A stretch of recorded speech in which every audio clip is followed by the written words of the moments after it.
नमस्कार दोस्तों, study with YouTube channel पर आप सभी का स्वागत है। दोस्तों, आज के इस वीडियो में हम बात करने वाले हैं कंप्यूटर की जो प्रिंटेबल फाइल थी उसकी जो क्लास में ले रहा था। आज आखिरी क्लास रहने वाली है इस पीडीएफ से, और ये पीडीएफ जिन्होंने भी लगा ली होगी, मैं फिर दावे के साथ बोल रहा हूँ कि उसका सिलेक्शन में काफी ज्यादा कंप्यूटर का अहम रोल रहने वाला है। आज अपन पढ़ने जा रहे हैं नेटवर्किंग, साइबर सुरक्षा, नेटवर्क के प्रकार, डाटा कम्युनिकेशन के प्रकार, नेटवर्क टेक्नोलॉजी और हैकिंग, हैकर एंड क्रैकर। ये सब चीजें अपन इस वीडियो में देखने वाले हैं। वीडियो छोटा या बड़ा कैसा भी रहे, आपको पूरा देखना होगा। 30 तारीख है आज, और मैंने बोला था कि 30 तारीख तक मैं इस पीडीएफ को पूरी करवा दूंगा। मैंने बीच में छुट्टियां करी हो, कुछ भी कराओ, लेकिन पीडीएफ पूरी हो गई है आज। ठीक है, तो दोस्तों शुरुआत करते हैं। आप सभी का तहे दिल से शुक्रिया कि आप सभी ने इतना प्यार और सपोर्ट दिखाया, ताकि 40,000 सब्सक्राइबर पूरे हो चुके हैं। तो फिलहाल अपन लास्ट की ओर बढ़ते हैं, जहां से अपनी ये क्लास स्टार्ट होगी आज की।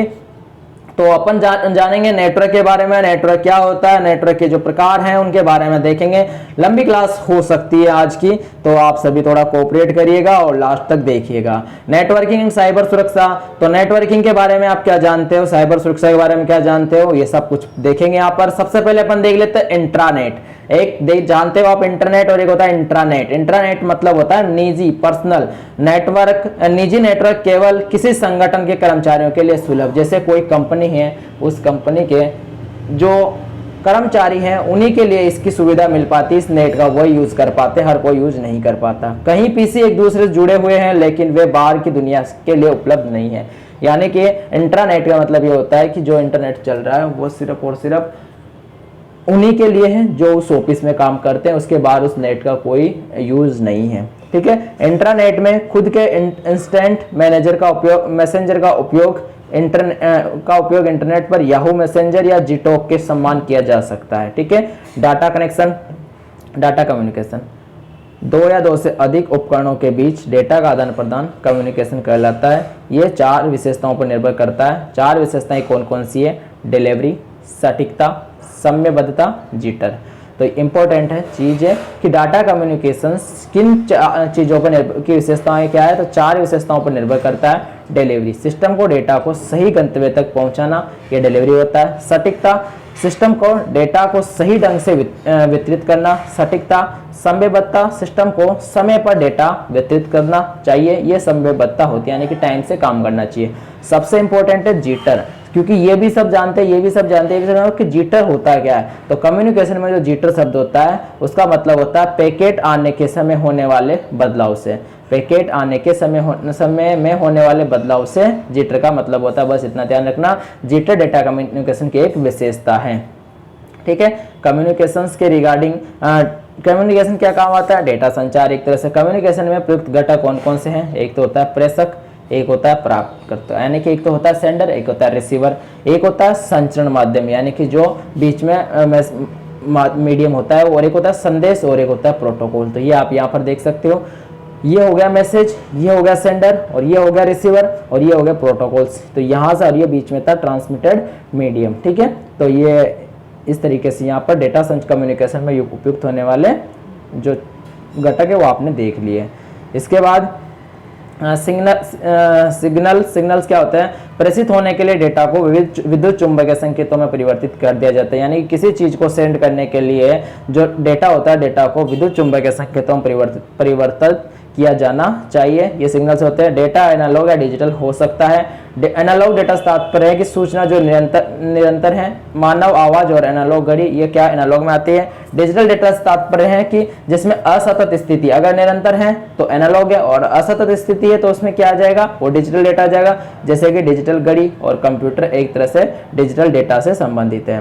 कंप्यूटर नेटवर्क की हम बात करें तो कंप्यूटर नेटवर्क कंप्यूटर को डेटा, सूचना का आदान प्रदान करने और संसाधनों को साझा करने की अनुमति देता है। केबल मीडिया और वायरलेस मीडिया का उपयोग करके कंप्यूटर्स के बीच कनेक्शन स्थापित किए जा सकते हैं। तो ये कंप्यूटर्स नेटवर्क हो गए, यानी कि आपको पता है केबल्स वगैरह लगा के काफ़ी ज़्यादा कंप्यूटर्स के बीच में जो आपस में कनेक्शन स्थापित किए जा सकते हैं। हम देखेंगे सबसे इंपॉर्टेंट है नेटवर्क के प्रकार। 3 प्रकार के नेटवर्क होते हैं, लेन, मेन, वेन। लेन का मतलब होता है लोकल एरिया नेटवर्क, मेन का मतलब होता है मेट्रोपोलिटन एरिया नेटवर्क, और इसके बाद वेन होता है वाइड एरिया नेटवर्क। ठीक है, तो लोकल एरिया नेटवर्क मतलब किसी एक जगह लोकल के लिए, और पूरी सिटी में अगर जो फैला हुआ है, मेट्रोपोलियन सिटी में फैला हुआ है, तो वो आ जाता है मेट्रोपोलियन एरिया नेटवर्क। जैसे कि आप देखो यहाँ पर ऑफिस बिल्डिंग हो गया, यहाँ पर यूनिवर्सिटी कैंपस था, और यहाँ पर उसका रेजिडेंशियल एरिया था, तो यहाँ सभी जो फैली हुई है पूरी यूनिवर्सिटी में जो नेटवर्क फैला था, मेन आ जाता है मेट्रोपोलियन एरिया नेटवर्क। सभी के बारे में अपन एक एक देख लेते हैं। लैन कंप्यूटर और उपकरणों का एक समूह है, एक सीमित क्षेत्र जैसे कि स्कूल, घर, कार्यालय, भवन में जुड़े होते हैं, अर्थात इथरनेट बस नेटवर्क लैन के सबसे सामान्य उदाहरण है। तो आप यहाँ पर देख सकते हो स्कूल, घर और कार्यालय के लिए local area. Metropolitan area network क्या होता है, ये एक शहर में कंप्यूटर नेटवर्क से मिलकर बना होता है। मेट्रोपोलियन एरिया नेटवर्क का आकार लैन से बड़ा, वैन से छोटा, यानी कि जो लोकल एरिया नेटवर्क उससे तो बड़ा होगा, लेकिन जो वाइड एरिया नेटवर्क उससे कम होता है, लेकिन ये शहर या कस्बे के बड़े क्षेत्र को कवर करता है। जैसे यूनिवर्सिटी में काफ़ी बड़ी जगह होती है, वहाँ भी मेट्रोपोलियन ही देखने को मिलेगा। केबल टीवी मेन का एक उदाहरण है। जो इथरनेट और बस नेटवर्क था वो किसके थे, लैन के सबसे सामान्य उदाहरण है। लेकिन अगर जो केबल टीवी आती है, घरों पे जो केबल टीवी होती है, वो मेन का एक मेट्रोपोलियन एरिया नेटवर्क का एक एग्जाम्पल है। इसके बाद वाइड एरिया नेटवर्क बड़े भौगोलिक क्षेत्र जैसे देश, महाद्वीप, यहाँ तक कि पूरी दुनिया को कवर कर सकता है। इंटरनेट कनेक्शन है जो अपन यूज करते हैं, वो वाइड एरिया नेटवर्क का ही एक पार्ट होता है। ठीक है। पर्सनल एरिया नेटवर्क, पेन भी होता है एक, PEN की full form personal area network. Personal area network क्या होता है, देखो ये देखो वाइड एरिया नेटवर्क पूरे वर्ल्ड का एक है, और पर्सनल एरिया नेटवर्क क्या होता है, 10 मीटर से 30 मीटर के भीतर एकल उपयोगकर्ता के वातावरण में कई अन्य उपकरण कनेक्शन की पेशकश करता है। पेन नेटवर्क कुछ कंप्यूटर उपकरणों, टेलीफोन, इलेक्ट्रॉनिक उपकरणों, लैपटॉप, PDA, स्प्रिंटर, स्मार्टफोन, अन्य पहनने योग्य या वेरिएबल जो भी उपकरण होते हैं उनके लिए उनको सक्षम बनाता है। यानी कि कंप्यूटर के जैसे आप प्रिंटर देख सकते हो, मोबाइल से कनेक्शन, माउस, हेडफोन, ये सभी पेन एरिया नेटवर्क में आते हैं। एक आता है यानी कि कैंपस एरिया नेटवर्क। जैसे कैंपस एरिया नेटवर्क इस विश्वविद्यालय हो गया, स्कूल हो गया, परिसर, कोऑपरेटिव भवनों के साथ लैन के साथ जोड़ने में मदद करता है। ये होता है कैंपस। जो कैंपस में लगे होते हैं वो अलग होते हैं। एक देखो कैंपस हो गया जिस सिर्फ और कॉलेज का कैंपस, स्कूल का कैंपस है। लेकिन एक जो मैंने ऊपर बताया था यूनिवर्सिटी वाला, यूनिवर्सिटी है, उसी के पास रेजिडेंशियल है, सब कुछ उसी के अंतर्गत आ रहा है, तो वो मेन में वहाँ आ रहा था। ठीक है। अब यहाँ पर आप देखो सेन स्टोरेज एरिया नेटवर्क, एक विशेष हाई स्पीड नेटवर्क है जो ब्लॉक स्तरीय नेटवर्क को स्टोरेज तक पहुँच प्रदान करता है। VPN का नाम आपने काफ़ी ज़्यादा सुना होगा, पबजी अगर खेला होगा तो VPN का काफ़ी यूज़ भी करा होगा। वर्चुअल प्राइवेट नेटवर्क इसको बोलते हैं, इसकी फुल फॉर्म होती है वर्चुअल प्राइवेट नेटवर्क बोला जाता है। इंटरनेट जैसे सार्वजनिक नेटवर्क एक निजी नेटवर्क का विस्तार करता है। ये उपयोगकर्ता को साझा या सार्वजनिक नेटवर्क पर डेटा भेजने और प्राप्त करने में सक्षम बनाता है। उनके कंप्यूटिंग उपकरण सीधे निजी नेटवर्क से जुड़े होते हैं, यानी कि VPN लगाने के बाद आप एक प्राइवेट इंटरनेट कनेक्शन से जुड़ जाते हो। कनेक्शन के प्रकार, कनेक्शन दो प्रकार के हो सकते हैं, ध्यान रखना। एक तो होता है पॉइंट टू पॉइंट कनेक्शन जिसमें दो डिवाइस एक डेडिकेटेड लिंक दिया जाता है, और मल्टीपल पॉइंट कनेक्शन में क्या होता है जिसमें दो से अधिक डिवाइस एक ही लिंक साझा करते हैं। डाटा कम्युनिकेशन के प्रकार, simple communication, half duplex communication और फुल डुप्लेक्स कम्युनिकेशन। तो तीन प्रकार होते हैं। जैसे कि सिंपल कम्युनिकेशन में क्या आ जाएगा, दो उपकरणों के बीच एक तरफा संचार जिसमें एक उपकरण प्रेषक और दूसरा रिसीवर होता है। जैसे मतलब मैं बोल रहा हूँ, आप सुन रहे हो, तो ये एक तरह का सिंपल। लेकिन अब आप भी अगर रेस्पॉन्स दोगे तो उसमें फिर अलग चीज़ आ जाएगी। तो यहाँ पर क्या होता है, जैसे कंप्यूटर के सामने अगर कीबोर्ड लगा हुआ है या स्पीकर के माध्यम से भेजा गया डेटा, कीबोर्ड लगा हुआ तो कीबोर्ड से अपन डेटा भेज सकते हैं, लेकिन कंप्यूटर कीबोर्ड को जो मॉनिटर है वो वहाँ पर दिखा देगा जो लिखेंगे, लेकिन मॉनिटर कीबोर्ड पर कोई रेस्पॉन्स नहीं होगा। ये हो गया आपका सिंप्लेक्स। अब हाफ डुप्लेक्स की बात करें तो हाफ डुप्लेक्स में यहाँ पर आता है आपका दो तरफा द्विदिशीय संचार जिसमें दोनों डिवाइस डेटा भेजने और प्राप्त कर सकते हैं, दोनों दिशाओं में नियंत्रण संकेत दे सकता है, लेकिन एक ही समय में नहीं। यानी कि एक बार मैं बोलूँगा तो एक बार तुम बोलोगे। इसका एग्जाम्पल है ओकी टोकी, क्योंकि एक बार इधर का आदमी बोलता है, दूसरे टाइम दूसरी साइड का बोलता है, तो ये ओकी टोकी होता है। फुल डुप्लेक्स में क्या होता है, दो तरफा या द्विदिशीय जिसमें दोनों डिवाइस एक साथ डेटा भेज सकते हैं, प्राप्त कर सकते हैं, दोनों डेटा एक साथ काम कर सकते हैं, ये होता है द्विदिशीय फुल डुप्लेक्स कम्युनिकेशंस। इसके बाद यहाँ पर आता है VoIP, आपने देखा होगा VoLTE। ये दो तरह के जो इंटरनेट के जो टाइप है, इंटरनेट प्रोटोकॉल पर आवाज़ और मल्टीमीडिया संचार दोनों को व्यतीत करने के लिए संचार पद्धति के लिए तैयार की गई है। और voice over long term evolutions IoT और वेरिएबल सहित मोबाइल फ़ोन के लिए हाई स्पीड वायरलेस संचार के लिए एक मानक है। ठीक है, इसके बारे में आपको पता है, इसे ही आपके फ़ोन में काफ़ी ज़्यादा ऊपर नेटवर्क के पास दिखाई देता है। नेटवर्क टोपोलॉजी की यहाँ पर बात करी गई है, तो नेटवर्क टोपोलॉजी के बारे में यहाँ पर दिखाओ बस topology, hybrid topology, ring topology, star topology और मैश टोपोलॉजी। इसके अलावा ट्री टोपोलॉजी आपके यहाँ पर देखने को मिलती है। एक कंप्यूटर नेटवर्क के विभिन्न तत्वों की संख्या, लिंक, नोड आदि की व्यवस्था। नेटवर्क टोपोलॉजी की दो बुनियादी श्रेणियां हैं, फिजिकल टोपोलॉजी और लॉजिकल टोपोलॉजी। टोपोलॉजी विभिन्न प्रकार की हो सकती है, आपको पता है। नेटवर्क टोपोलॉजी क्या मतलब, एक तरह से एक तरीका है इंटरनेट कनेक्शन का। ठीक है, तो ये सब कुछ अपन देखेंगे। आप यहाँ पर देख पा रहे होंगे ये चीज़ है जिसमें, एक मिनट, यहाँ पर बस टोपोलॉजी इस तरीके से होती है, इस तरीके से एक अलग अलग कनेक्शन होते हैं काफ़ी सारे के। और जो ट्री टोपोलॉजी है इसमें इस तरीके से होते हैं, मैश टोपोलॉजी, असमझ से बाहर, स्टार टोपोलॉजी और रिंग टोपोलॉजी, और यहाँ पर हाइब्रिड टोपोलॉजी। इनके बारे में अपन थोड़ा सा एक एक चीज़ पढ़ लेते हैं। बस टोपोलॉजी इंपॉर्टेंट है, ये इसे लीनियर बस टोपोलॉजी भी कहा जाता है। सभी कंप्यूटर मल्टी पॉइंट्स कनेक्शन के साथ एक केंद्रीय केबल से जुड़े होते हैं। केबल टूटने पर पूरा नेटवर्क खराब हो जाता है, यानी कि एक मेन केबल से जुड़े होते हैं, अगर वो केबल टूट जाती है तो पूरा जो सिस्टम है कनेक्शन है खत्म हो जाता है। बस टोपोलॉजी में गति संचरण गति धीमी होती है। टर्मिनल का उपयोग केंद्रीय यानी केबल के अंत में किया जाता है, यानी कि जो मेन केबल है उसके लास्ट में टर्मिनल्स का इसमें उपयोग करा जाता है। ये है बस टोपोलॉजी। ठीक है, ये हो गई आपकी बस टोपोलॉजी। ये है रिंग टोपोलॉजी। रिंग टोपोलॉजी आप देख लो और इसके बारे में आगे पढ़ते हैं। नेटवर्क के लिए एक संरचना रिंग के समान होती है। नोड्स एक दूसरे से गोलाकार तरीके से जुड़े होते हैं। संचरण की गति धीमी होती है। लिंक यूनिडायरेक्शनल होती है। इसमें क्या है, लिंक जो होता है यूनिडायरेक्शनल होता है। सभी कंप्यूटरों को एक दूसरे के साथ संवाद करने के लिए सभी कंप्यूटरों को चालू करना पड़ता है। स्टार टोपोलॉजी, स्टार टोपोलॉजी में क्या होता है, सभी नोड्स या डिवाइस हब नामक एक केंद्रीकृत डिवाइस से जुड़े होते हैं, यानी कि जो ये है ये क्या है, हब है और इसी एक से जुड़े होते हैं, इसे बोलते हैं स्टार टोपोलॉजी। स्टार टोपोलॉजी में समस्या की पहचान करना आसान है और हब या स्विच कनेक्टिविटी के कारण डाटा संचार तेज है, यानी कि इसमें एक हब होता है, इस वजह से यहाँ पर डाटा का संचार ज़्यादा होता है। अगर सेंट्रल डिवाइस फेल हो जाता है तो पूरा नेटवर्क बंद हो जाता है। अगर जो सेंट्रल डिवाइस हब है ये फेल हो जाएगा तो सारा का सारा डेटा यहाँ पर क्या हो जाता है, ख़त्म हो जाता है। ठीक है, अब आता है इसके बाद फुल मैश टोपोलॉजी, जिसमें प्रत्येक नोड एक दूसरे से एक व्यक्तिगत लिंक प्रदान करता है। मैश टोपोलॉजी में संचारी गति बहुत तेज होती है। नेटवर्क में कोई भी खराबी पूरे नेटवर्क को प्रभावित नहीं करती, यानी कि जो मैश टोपोलॉजी इसमें केवल कुछ ही अगर कुछ खराब है तो वही खराब है, कंप्लीट को खराब नहीं मानते। केबलों की मात्रा के कारण सबसे महंगी टोपोलॉजी है। जो भी केंद्रों की टोपोलॉजी है उसके आधार पर काफ़ी महंगी ये टोपोलॉजी आपको देखने को मिलती है। इसमें केबल ज़्यादा होती है, आपने देखा होगा मैश टोपोलॉजी में फुल तरीके से आप देख रहे होंगे, तो इसमें केबल्स की संख्या केबल ज़्यादा होती है, इस वजह से थोड़ी महंगी टोपोलॉजी पड़ जाती है। फिलहाल हम मैश टोपोलॉजी कर चुके हैं। ट्री टोपोलॉजी और स्टार टोपोलॉजी का संयोजन, ट्री टोपोलॉजी बस और स्टार टोपोलॉजी का संयोजन है। इसमें क्या होता है, एक्सपेंडेड स्टार टोपोलॉजी भी कहा जाता है। तो बस इतना ध्यान रखना कि जो एक्सपेंडेड स्टार टोपोलॉजी किसको बोलते हैं, ट्री टोपोलॉजी को बोलते हैं। ज़्यादा आपको इनके नहीं देखना है। हाइब्रिड टोपोलॉजी, हाइब्रिड किसी भी दो ट्री को, रिंग को उठा लो या फिर किसी भी दो टोपोलॉजी को उठा लो, वो हाइब्रिड टोपोलॉजी कहलाती है। ठीक है, इसके बाद आता है अपना क्लाउडिंग कंप्यूटिंग। क्लाउडिंग कंप्यूटर आधारित सेवाओं को इंटरनेट या क्लाउड पर व्यतीत किया जाता है। ये किसी भी डिवाइस का उपयोग करके कहीं से भी उपयोगकर्ता के लिए उपलब्ध हैं। जब हम अपने चित्रों या फाइलों को इंटरनेट पर बैकअप के रूप में संग्रहित करते हैं, तो क्लाउड का मतलब आपको पता है कि बैकअप वाले चीज़ के बारे में बात करी जा रही है। तो क्लाउडिंग कंप्यूटिंग। मॉडेम की फुल फॉर्म होती है मॉड्यूलेटर, डिमॉड्यूलेटर।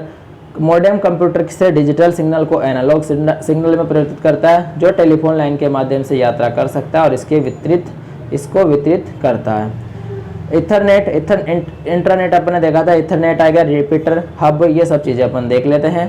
तो इथरनेट की बात करें तो नेटवर्क इंटरफेस कार्ड के रूप में जाना जाता है। इंटरनेट जो होता है नेटवर्क इंटरफेस कार्ड के रूप में जाना जाता है। वायर्ड नेटवर्क स्थापित करने के लिए उपयोग किए जाने वाला नेटवर्क एडेप्टर है, यानी कि जो वायर्ड एडेप्टर होता है। इथरनेट कार्ड 10 Mbps और 1 Gbps के बीच डेटा ट्रांसफर करने में समर्थन है, ट्रांसफर का समर्थन कर सकते हैं। प्रत्येक NIC और का एक पता होता है जो नेटवर्क पर कंप्यूटर की विशिष्ट पहचान करने में मदद करता है। रिपीटर सिग्नल्स इस सीमा से अधिक अपनी शक्ति खो देता है, कमजोर हो जाते हैं। पुनर्जीवित छोड़ो इसको। स्विच कई कंप्यूटर या संचार उपकरणों को जोड़ने का काम कौन करता है? स्विच करता है। राउटर लैन को इंटरनेट से जोड़ने का काम करता है। ये ध्यान रखना, राउटर क्या होता है? जो लोकल एरिया नेटवर्क की जो केबल है उसको इंटरनेट से जोड़ने के लिए काम करता है। तो यहाँ पर ये स्विच हो गया, और यहाँ पर अगर आप देखोगे तो ये आप यहाँ पर इस तरीके से इसमें आके जुड़ जाता है, और फिर ये यहाँ से वाईफाई के तौर पर सभी जगह नेटवर्क फैला देता है। गेटवे सॉफ्टवेयर और हार्डवेयर का जो संयोजन होता है उसको गेटवे बोला जाता है। हार्डवेयर और सॉफ्टवेयर का जो संयोजन है उसको क्या बोला जाता है? गेटवे बोला जाता है। ठीक है। गेटवे विभिन्न दो या दो से अधिक नेटवर्क को अलग अलग प्रोटोकॉल सेवाओं और वातावरण से जोड़ने के लिए किया जाता है। किसका उपयोग? गेटवे का उपयोग करा जाता है। ब्रिज क्या करते हैं? ये OSI मॉडल की डाटा लिंक लेयर पर कार्य करता है। इसका उपयोग समान प्रकार के दो या दो से अधिक नेटवर्क को जोड़ने के लिए किया जाता है। इसका उपयोग बड़े नेटवर्क को दो या दो से अधिक छोटे नेटवर्कों में विभाजित करने के लिए भी किया जाता है। इसके बाद आता है मैक एड्रेस। मैक एड्रेस इसकी फुल फॉर्म होती है मीडिया एक्सेस कंट्रोल सिस्टम का भौतिक पता होता है मैक एड्रेस, और निर्माण के समय NIC का उत्कीर्ण और स्थायी है। ये 12 अंकों की हेक्साडेसिमल संख्या है। ध्यान रखना, मैक कितने होती है? 12 अंकों की हेक्साडेसिमल संख्या है। ये आप मैक का जो एड्रेस इस प्रकार से देख सकते हो। 07 तो ये देख सकते हो, पहले 6 अंक निर्माता के आईडी का प्रतिनिधित्व करता है, बाद में दर्शाते हैं। ठीक है। जो पहले 6 अंक है किसको दर्शाते हैं? निर्माता की आईडी को दर्शाता है, जो उसका मैन्युफैक्चरर है उसकी आईडी को बताया जाता है। तो यहाँ पर आप ये देख सकते हो, ऑर्गेनाइजेशनल या यूनिक नंबर और एडमिनिस्ट्रेटिव एड्रेस। यहाँ पर अगर बात करें मैक एड्रेस आपने देख लिया, ये भी क्या एक तरह से सिस्टम भौतिक पता है। इसी के बाद इंटरनेट प्रोटोकॉल एड्रेस पर आईपी की फुल फॉर्म होती है इंटरनेट प्रोटोकॉल एड्रेस के रूप में जाना जाता है। नेटवर्क एक सिस्टम के विशिष्ट रूप से पहचानने के लिए उपयोग किया जाता है। हमारे सिस्टम का लॉजिकल एड्रेस होता है, और इसमें इसका जो इस 4 नंबर के रूप में से दर्शाया जाता है। 4 नंबर के रूप में इसको इस तरीके से दर्शाया जाता है। 0 से 255 के बीच में हो सकता है। ध्यान रखना, जो आपका IPv4 के 1 बिट में 32 बिट न्यूमेरिक एड्रेस होता है, और 4 नंबर के रूप में लिखा जाता है। 0 से 255 के बीच में आपका IP एड्रेस होगा। आपसे पूछा जा सकता है कि कौन सा वैलिड IP एड्रेस है, तो ध्यान रखना 0 से जो ये संख्या आप यहाँ पर देखोगे इस तरीके का IP एड्रेस, इसमें अगर 256 भी होगा कहीं ना कहीं तो वो आपका IP एड्रेस नहीं होगा। 0 से 255 के रूप में बीच में आपका IP एड्रेस रह पाएगा। IPv6 128 बिट्स एड्रेस जिसमें 16 बाइट्स होते हैं। कितने होते हैं? 16 बाइट्स होते हैं। मालवेयर का अर्थ होता है दुर्भावनापूर्ण सॉफ्टवेयर, यानी कि एक जो नुकसान पहुंचाने वाला एक छोटा सा सॉफ्ट प्रोग्राम है जो हमारे सिस्टम में कहीं भी आ सकता है, फिर भी हमारे सिस्टम को संक्रमित या नुकसान पहुंचा सकता है। जैसे virus, worm, Trojan, horse, spyware, adware, rootkit, keylogger, logic bomb, ransomware, ये सब मालवेयर के एग्जाम्पल है। Virus virtual information resource under siege, वह एक वायरस एक प्रोग्राम है जो अपने कोड को अन्य निष्पादन योग्य फाइलों से जोड़कर इस तरह से दोहराता है कि संक्रमित निष्पादन योग्य फाइल निष्पादित होने पर वायरस कोड निष्पादित हो जाता है। यानी कि वायरस की बात करी जा रही है, वायरस ही होता है, वो सीधा सिस्टम को परेशान कर देता है। तो ये लगभग यहाँ पर वायरस का कंप्लीट हो चुका। वायरस की full form virtual information resource address siege होती है। इसके बाद worm write once read many, यानी कि एक वर्म एक ऐसा प्रोग्राम है जो खुद को दोहराता है, उस नेटवर्क के भीतर अन्य कंप्यूटर में खुद को कॉपी ट्रांसफर करने के लिए पीसी के नेटवर्क कनेक्टिविटी का उपयोग करता है। वर्म्स वायरस से इस मायने में भिन्न है कि उन्हें चलाने के लिए होस्ट प्रोग्राम की आवश्यकता नहीं होती। ट्रोजन हॉर्स एक वैध सॉफ्टवेयर की तरह दिखता है। ट्रोजन हॉर्स एक वैध सॉफ्टवेयर की तरह दिखता है। एक बार जब इंस्टॉल हो जाता है तो यह वायरस या वर्म की तरह काम करता है। स्पाईवेयर एक प्रकार का मालवेयर है जो व्यक्तिगत जानकारी एकत्रित करने और इंटरनेट ब्राउजिंग गतिविधियों की निगरानी करने के लिए उपयोगकर्ता के कंप्यूटरों पर इंस्टॉल किया जाता है। रॉकेट हो गया, एडवेयर हो गया, कीलॉगर हो गया, लॉजिक बॉम्ब हो गया और रैमन्सवेयर, ये सब क्या है? मालवेयर हैं जो आप सभी को बस नाम ध्यान रखने हैं। हैकिंग, हैकर और क्रैकर। कंप्यूटर नेटवर्किंग में नेटवर्क कनेक्शन और कनेक्टेड सिस्टम के सामान्य व्यवहार में हेरफेर करने के लिए हैकिंग की कोई तकनीक प्रयास है।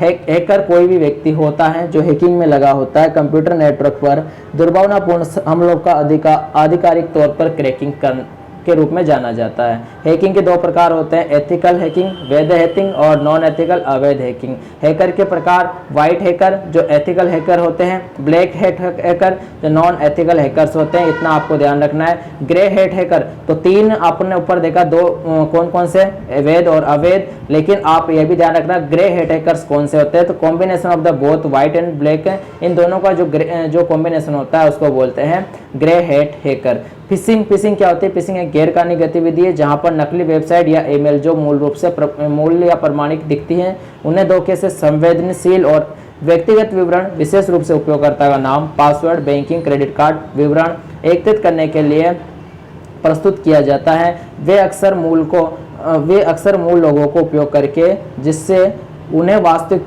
पहचानना मुश्किल हो जाए, फोन कॉल, टेक्स्ट मैसेज के जरिए फिशिंग की कोशिशें इन दिनों आम होती है। यानी कि जैसे किसी एक ऑर्गेनाइजेशन के नाम से आपने आईडी वगैरह बना ली, मेल आईडी बना ली, वेबसाइट वगैरह बना ली, तो वहाँ से लोगों को ठगने का काम करना, ये फिशिंग कहलाती है।